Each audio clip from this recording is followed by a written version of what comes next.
எத்தனை போகுது? கூத்தாடிகளுக்கு ஆதரித்து முஸ்லிம்கள் தானே போடுறார்கள். நீங்க நினைக்கிறீங்களா இந்து மக்களால இந்த சேனல் எல்லாம் ஓடுதண்டி?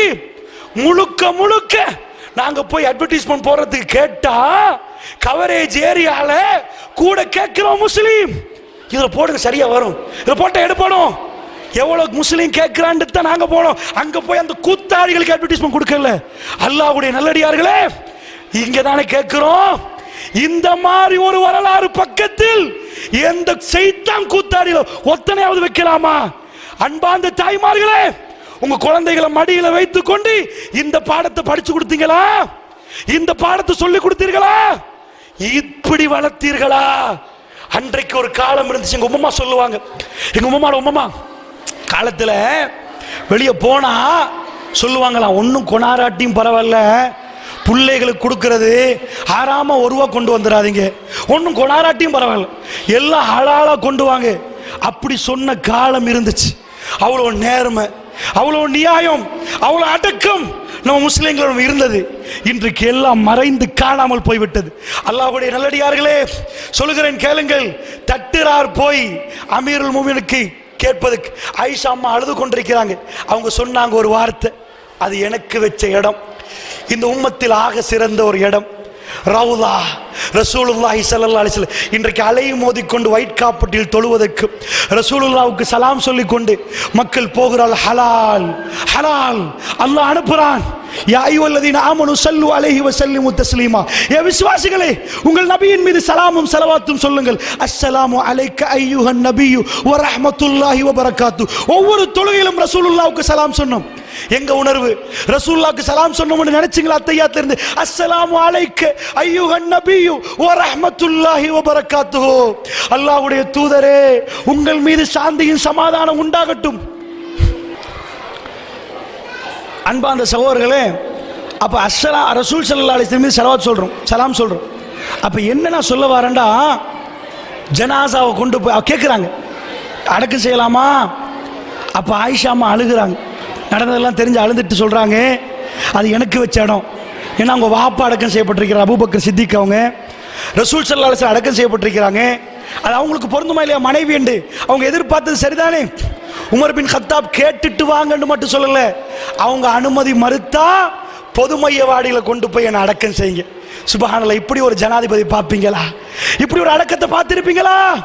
நானும் நீங்களும் இந்த உலகத்தில் பெரியாவிடை கொடுக்கிற நேரம் என்ன தியாகம் செய்து கொண்டு போகிறோம்? அல்லாஹ்வுடைய நல்லடியார்களே, என்ன செய்ய போகிறோம்? சிந்திப்பதற்கு கேட்கிறேன். என்ன பெருசா செய்து விட்டோம்? என்ன பெருசா சாதிச்சு விட்டோம்? அல்லாஹ்வுடைய நல்லடியார்களே, கூத்தாடி அரசியலோட சேர்ந்து கூத்தாடி திருப்போம், வேற ஏதாவது செய்திருப்போம். அதுக்கு தானே முஸ்லீம் உணர்வு. எப்ப முஸ்லீம் என்ற உணர்வு வரும்? கட்சி கட்சி கட்சி, அங்க முஸ்லீம். எந்த கட்சியில நான் முஸ்லீம்? எந்த கொள்கையில முஸ்லீம்? எதுல முஸ்லீம்? இந்த நாகூர் ஹனீஃபா பாட்ட இந்த மியூசிக் போட்டுட்டு போய் முஸ்லிம் கட்சியா? அது பச்சை ஹராம், அது பச்சை ஹராம். முகத்துக்கு முன்னாடி உட்கார வச்சு முகத்துக்கு முன்னாடி புகழ்றியே, இது பச்சை ஹராம். இந்த ஹராத்தை செஞ்சு அரசியல் கட்சி நடத்தி, இதுதான் முஸ்லீம், இதுதான் நம்ம இஸ்லாமிய உணர்வு, இதுதான் நமக்குள்ள உணர்வு. மாத்தி அமைங்க, எவனுக்கு அடங்காதீங்க, எவனுக்கு அடங்க தேவையில்லை. அல்லாஹ் ஒருவனுக்கு மட்டும் வாங்க. உங்க கல்வி என் கல்வி மாறும். அல்லாஹ்வுடைய நல்லடியார்களே, எல்லாம் மாறிடும். என்ன சொன்னார் தெரியுமா? முழு ஆட்சியின் கையில வைத்தவர் திரும்பி ஆயிஷா அம்மா சொன்னாங்க, அது எனக்குரிய இடம், ஆனால் என்னை விட உமர் தகுதியானவர். அல்லாஹ் அக்பர். இன்றைக்கு 10 பேரை உட்கார வச்சு தகுதி கேளுங்க பார்ப்போம். மார்க்கத் பயான் சொல்லுவாங்களே, அவங்கள்ட்ட தகுதி அவங்க கூட விட்டு கொடுக்க மாட்டாங்க. என்னை விட அவரா, என்னை விட இவரா? அட தகுதி, சுப்ஹானல்லாஹ். அற்பமான வாழ்க்கையில் என்ன ஒத்த முஞ்சினா அதை தாங்க முடியாத ஒரு ஜமான்ல என்ன சொன்னார்கள் தெரியுமா? ரசூலுல்லாஹ்வுடைய மனைவி, ரசூலுல்லாஹ்வுடைய மனைவியா இருந்து சொன்னார்கள், உண்மை அதுதான், என்னை விட அவர் தகுதி, அவரு கொடுங்கன்ட்டாங்க. வீட்டுக்கு வந்த உமர் தூக்கம் சாஞ்சிட்டாங்க. மக்கள் சொல்றாங்க, உங்க மகன் வந்துட்டாரு, அவரை எழுப்பாட்டி உட்கார வைக்கிறாங்க. அவசரப்பட்டு கேட்டார், என்ன சொன்னாங்க?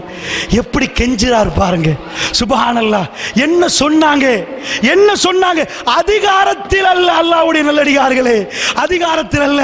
இந்தியாவிலே மும்தாஸுக்கு தாஜ்மஹாலை கட்டினார். யாரு? தாஜ்மஹாலை ஷாஜஹான் கட்டினார். பேரே தப்பு முதல்ல. தாஜ்மஹால் கட்டின உமர் பின் கத்தாப் உலகத்தில் 60 வீதத்தை கையில வைத்துக் கொண்டு எந்த மஹாலை கட்டினார்? 6 அடி நிலத்தை கேட்டார், அனுமதி கேட்டார். அனுமதி கிடைத்ததா ஆண்டு ஏங்கிக் கொண்டு வந்து சொன்னார், அப்துல்லா வாப்பா நீங்க கேட்டது சரி, அல்ஹம்துலில்லாஹ், அல்லாஹ்வுக்கு எல்லா புகழும். அடுத்ததாக அவருடைய விஷயம் கடன். மகன் எனக்கு எவ்வளவு கடன் என்று பாருண்டார். வந்து சொன்னார் மகன் 86,000. ஹதீஸில் திர்ஹமா தீனாரா எதுவுமே வரவில்லை, நானும் சொல்லக்கூடாது. 86,000 எதுவாக இருந்தாலும் அது ஒரு பெரிய தொகை. உங்களுக்கு ஒரு கேள்வி வரும், என்னப்பா ஏழ்மையான வாழ்க்கை, அடக்கமான வாழ்க்கை, அதாவது ஆடைகளை ஒட்டு போத்து அந்த மாதிரி வாழ்ந்தாங்க, 86,000 கடன் எடுத்திருப்பாங்களே, அது ஏன் பெரிய தொகை? அந்த காலத்து அடிப்படையில் பெரிய தொகை தான். அது ஏன் தெரியுமா அல்லாஹ்வுடைய நல்லடியார்களே? அது ஏனென்றா ரசூலுல்லாஹ் மௌத்தாகின உடனே அபூபக்கர் அவங்க ஆட்சிக்கு வர்றாங்க. வருகிற நேரத்திலே ஆட்சிக்கு ஏன்னு சொன்னாரு, பைத்துல் மாலில் நான் எடுக்க மாட்டேன். ரசூலுல்லாஹ் எடுக்காத ஒன்று எனக்கு எடுக்கல. அந்த குழுவில் உமர் பின் கத்தாபும் இருந்தார். அபூபக்கர் அவங்கள்ட்ட சொன்னாங்க, நீங்க எதை செய்ய போறீங்க? சாதாரண ஆட்சியா? நீங்க கட்டாயமா எடுத்தாகணும். சின்ன கணக்கு, சின்ன ஊதியம் எடுங்க. அவர் ஏலாவே என்றார், வற்புறுத்தினார்கள். கடைசியில் சாப்பாடு செலவு மட்டும் சம்மதித்தார். பைத்துல் மாலில் கொடுக்கப்பட்டது. உமர் பின் கத்தாப் அடிக்க ஒரு முறை ஒரு வார்த்தை சொல்லுவார், என்னுடைய வழிகாட்டி நேராக போனார், போக வேண்டிய இடத்துக்கு போனார், போய் சேர்ந்து விட்டார். அவரை பின்தொடர்ந்த தோழர், அவர் இந்த பக்கம் திரும்பவும் இல்லை, இந்த பக்கம் திரும்பவும் இல்லை, போக வேண்டிய இடத்துக்கு போனார், போய் சேர்ந்து விட்டார். அடுத்ததாக இந்த உமர் அடுத்த பக்கம் திரும்பினால் காணாமல் போய்விடுவார். இந்த உமரோ நேராக போகணும் என்று எண்ணுறார் என்று அடிக்க ஒரு முறை உமர் பின் கத்தாப் அவர்கள் சொல்லுவார்களே, அதே போன்ற ஆட்சிகளை வந்த உடனே அபூபக்கர் அவர்கள் அவரை வற்புறுத்தி பைத்துல் மால் ஒரு ஊதியம் எடுங்கப்பா சொன்ன உடனே எடுத்தா, அவர் கூட மௌத்தாகிற என்ன சொன்னார் தெரியுமா? நான் வரப்போக்கில் என்ன சொத்தனை எழுதி வச்சிருக்கிறேன், இப்ப ஏதாவது கூடண்டா அம்புட்டையும் கொண்டு போய் பைத்துல் மால்ல போட்டுங்கண்டார். என்ன கூடு? எனக்கு ஞாபகம் உள்ளபடி ஒரு கோவேரி கழுதை, இன்னொன்னு என்னமோ ஒன்று கூட எடுத்து கொண்டு போய் பைத்துல் மால்ல போட்டாங்க. அவ்வளவு காலம் அவர் நான் ஏதோ கொண்டு வந்தனோ அதுதான் போற டைம் இருக்கணும்டா. இவர் வந்தவர் அபூபக்கர் எடுக்க சொன்னவர், இவர் எடுக்கல. இவர் ஆட்சியில் ஒண்ணு எடுக்கல. 10 வருஷமா கடன். எதுல எடுத்த கண்ணு கொடுப்பேனா? நான் எடுக்க மாட்டேன். ரசூலுல்லாஹ் எடுக்காத ஒன்று எனக்கு வேணாம், ஹலால். எடுக்கவில்லை. அல்லாஹ்வுடைய நல்லடியார்களே, எடுக்கவில்லை. அப்ப சொல்றார், மகனை கூப்பிட்டு, மக இத அவருடைய குலத்துடைய பேரை சொல்றாரு, காபிபுனு. அவருடைய என்ன குலம்? அதி குலத்துல போய் சொல்றாரு, என்ன செய்யுங்க, அந்த குலத்தை நான் என்ன குலத்துல பிறந்தனோ அவங்கள்ட்ட போய் சொல்லுங்க, உமர் இவ்வளவு கடன், அந்த கடனை கொடுக்க சொல்லுங்க. அவங்க கொடுங்க, சும்மா கொடுக்கல, நீ பிறகு அடைச்சிருப்பா, அந்த கடனை கொடுக்கறதுக்கு முடியுமாண்டா கொடுக்க சொல்லுங்க. அதுக்கு முன்னாடி ஒன்று சொன்னாரு, என் முழு சொத்தை வித்துரு, எவ்வளோன்னு பாத்துரு, போதாதா? அப்ப அங்க போயிருங்க. அவங்க தந்தும் போதாட்டி குறைஷிகள்கிட்ட போங்க. என் வம்சம் கபாயில் என்றால் கிளைகளாகவும் கோத்திரங்களாகவும் வாழ்ந்தாங்க. நான் எந்த வம்சத்துல பிறந்தேனோ அந்த குறைஷிகள்கிட்ட போய் சொல்லுங்க. அதுக்கு மேல யார்ட்டையும் போகாதீங்க.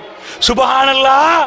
ஜனாதிபதி கடன்டா ஈராக்கு கொட்டுமே, சிரியா கொட்டுமே, உஸ்மான் பின் அஃபான் கொட்ட மாட்டாரா? அப்துல் ரஹ்மான் பின் அவுஃப் கொட்ட மாட்டாரா? எவ்வளவு சொத்துக்காரவங்க அவங்க எல்லாம். சல்லி இருக்குது, மலையா கொட்டிடுவார்கள். இஸ்லாத்தை வச்சு ஒருவா வரக்கூடாது, அல்லாஹ்வுடைய பேரை வச்சு ஒருவா சம்பாதிக்க கூடாது. இந்த நோக்கத்துக்கு அவர் என்ன சொல்றாரு தெரியுமா? பிறப்புல வந்ததானே இது, அது நான் பிறந்து தானே, குறைஷியம் பிறப்புல வந்ததானே, அங்க போய் கேட்கணுமே தவிர வேற யார்கிட்ட என்ன பண்ணக்கூடாது, கேட்க கூடாது அப்படின்னு மகன்கிட்ட சொல்லி அனுப்புறார். அல்லாஹ்வுடைய நல்லடியார்களே, அப்படி என்று சொன்னால் இப்படித்தான் சஹாபாக்களுடைய பிரியாவிடை. அல்லாஹ்வுடைய நல்லடியார்களே, அப்படி அவர் தூங்கி இருக்கிறார். அந்த நேரத்தில் எல்லோரும் அவரை சுத்தி வளைத்து, கடைசி நேரம் மக்கள் எல்லாம் பேசுகிறார்கள். ஒரு அன்சாரி, ஷாபுன் மினல் அன்சாரி, ஒரு அன்சாரி பொடியன், அன்சாரியை சேர்ந்த ஒரு சின்ன பையன், ஒரு பொடியன் வருகிறான். அமீருல் முஃமினீன் அவர்கள் படுத்திருக்கிறார்கள். எல்லோரும் பேசுவது போன்று அவரும் வருகிறான். பாருங்க எவ்வளவு அடக்கம். இன்றைக்கு ஜனாதிபதிக்கு கடைசி டைம்டா எல்லாத்தையும் பூட்டி வச்சிருவான், எல்லாம் ஓபன், எந்த ப்ராப்ளம் அவருக்கு இல்லை, எந்த டென்ஷனும் இல்லை. அல்லாஹ்வை யார் சந்திக்க விரும்புகிறார்களோ அல்லாஹ் அவரை சந்திக்க விரும்புகிறான். அந்த பொடியை வந்து 4 விஷயம் சொல்லுவார். உமர் பின் கத்தாப் அவர்களை பார்த்து சொல்லுவார், அமீருல் முஃமினீன் அவர்களே கவலைப்படாதீங்க. அவர் நிஜமா கவலைப்படவே இல்லை. அவர் சொல்லுகிறார், அந்த பொடியன் வந்து பேசுற அளவுக்கு அவர் இடம் கொடுத்து வைத்திருக்கிறார். அந்த சபையில் வந்து 10 வருடம் அந்த ஜஸீரத்துல் அரபை ஆண்டவரை அவரை வந்து அவர் குத்தப்பட்டிருக்கிறார். ஒவ்வொருவரும் விசாரிக்க வருகிறார். ஒரு பொடியன் வந்து சொல்கிறார், என்ன சொன்னார் தெரியுமா? உங்களுக்கு தெரியும் இஸ்லாத்தில் உங்களுக்குள்ள மரியாதை என்னன்னு உங்களுக்கு தெரியும், நீங்கள் கவலைப்படாதீங்க. இந்த தீன் உங்களை எங்கேயோ கொண்டு போய் வைத்திருக்கிறது. இந்த தீனில் உங்களுக்கு அப்படிப்பட்ட சிறப்பு. அந்த சிறப்பை சொல்வதற்கு நேரம் இல்லை. ரசூலுல்லாஹி ஸல்லல்லாஹு அலைஹி வஸல்லம் சொன்னார்களே, அவ்வளவு சிறப்புகள் உமர் பின் கத்தாப் அவர்களுக்கு சொன்னார். உமர், நீங்கள் ஒரு பாதையில் நடந்தால் ஷைத்தான் அடுத்த பாதையில் ஓடுகிறான். உமர், அல்லாஹ் உங்களுடைய நாவில் இருந்து பேசுறான். ரசூலுல்லாஹ் அவ்வளவு சிலாகித்து சொன்னார்களே. அவர் வந்து சொன்னார், உங்களுக்கு தெரியும் அமீருல் முஃமினீன் அவர்களே, இஸ்லாத்தில் உங்களுக்குள்ள கண்ணியம் என்னண்டு, நீங்கள் கவலைப்படாதீங்க. இரண்டாவது சொன்னார் அமீருல் முஃமினீன் அவர்களே, மின் சூபத்தி ரசூலில்லாஹி ஸல்லல்லாஹு அலைஹி வஸல்லம், எல்லாத்தையும் விட ரசூலுல்லாஹ்வுடைய தோளுமை உங்களுக்கு கிடைத்ததே. ரசூலுல்லாஹ் அடிக்க ஒரு முறை சொல்லுவார்கள், நானும் அபூபக்கர் உமரும் போனோம், நானும் அபூபக்கர் உமரும் சாப்பிட்டோம், நானும் அபூபக்கர் உமரும் உட்கார்ந்தோம். அல்லாஹ் ரப்புல் ஆலமீன் முழு உம்மத்துக்கும் காட்டிவிட்டான். மதீனாவிலே ரவுதாவிலே அல்லாஹ்வுடைய தூதர் Abu Bakr Siddiq, Umar bin Khattab 3 பேரும் ஒரே இடத்தில் அடக்கம் செய்யப்பட்டிருக்கிறார்கள். அல்லாஹ்வுடைய தூதர் அடிக்க ஒரு முறை சொல்லுவார், என்னுடைய அபூபக்கர் எங்கே, என்னுடைய உமர் எங்கே? நானும் அபூபக்கர் உமரும் அங்கே இருந்தோமே அப்பா. ரசூலுல்லாஹ் சேர்த்து சொன்னார்களே, 3 பேருக்கு 63 வயது. ரசூலுல்லாஹ் மௌத்தாகிற நேரம் 63 வயது. அப்பொழுது அபூபக்கருக்கு 61 வயது. 2 வருடங்கள் கழிய அபூபக்கர் ரலியல்லாஹு அன்ஹு மௌத்தாகிறார்கள், 63 வயது. ரசூலுல்லாஹ் மௌத்தாகிற நேரம் உமர் பின் கத்தாப் ரலியல்லாஹு அன்ஹு அவர்களுக்கு 51 வயது. ரசூலுல்லாஹ் மௌத்தாகி 12 வருடங்களுக்கு பிறகு அவருக்கு 63 வயது. 3 பேரும் 63 வயது. அல்லாஹ்வுடைய நல்லடியார்களே, அல்லாஹ் ஒன்று சேர்த்தான். அல்லாஹ் ரப்புல் ஆலமீன் ஒன்று சேர்த்தான். அல்லாஹ்வுக்கே எல்லா புகழும், அல்லாஹ்வுக்கே எல்லா புகழும். அல்லாஹ் ரப்புல் ஆலமீன் அவர் அந்த அன்சாரி பையன் என்ன சொன்னார் தெரியுமா?